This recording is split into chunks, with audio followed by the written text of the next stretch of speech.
कृष्ण के अनुसार मनुष्य पाप क्यों करता है? कुंती पुत्र अर्जुन ने एक बार भगवान श्री कृष्ण से पूछा कि हे वासुदेव, मनुष्य को ये पता होता है कि जो वह कर रहा है वह गलत है, लेकिन फिर भी मनुष्य चाह कर भी अपने आप को रोक नहीं पाता। ऐसा क्यों होता है कि मनुष्य ना चाहते हुए भी पाप कर बैठता है, जबकि उसे पता होता है कि इस पाप का फल भोगने के लिए उसे नरक की 84 लाख योनियों में जन्म लेना पड़ेगा। इस पर भगवान कृष्ण उत्तर देते हैं कि मनुष्य की इच्छाएं और वासनाएं ही उससे पाप और बुरे कर्म करवाती हैं।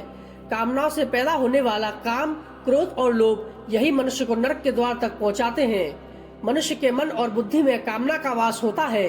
कामना ही मनुष्य की सबसे बड़ी दुश्मन है और उसके पतन का कारण है।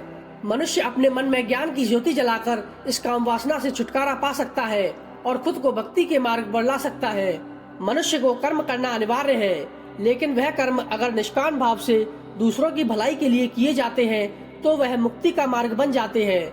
परंतु वही कर्म अगर खुद के स्वार्थ और दूसरे मनुष्य को हानि पहुंचाने के लिए किए जाए तो वह पाप का मार्ग बन जाते हैं। इसलिए हे अर्जुन, तू अपना अहंकार और मोह को त्याग कर मेरी शरण में आ जा, अर्थात अपने संपूर्ण कर्मों और कार्यों को मेरे ऊपर छोड़ दे और मेरे बताए हुए मार्ग पर चल।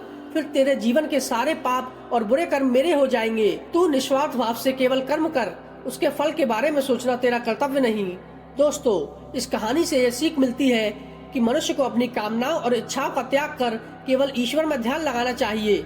इससे उसके सारे बुरे कर्म और पाप कम हो जाते हैं। दोस्तों, वीडियो पसंद आए तो लाइक और शेयर करें। साथ ही इसी प्रकार की जानकारी प्राप्त करने के लिए हमारे चैनल को सब्सक्राइब करना ना भूलें।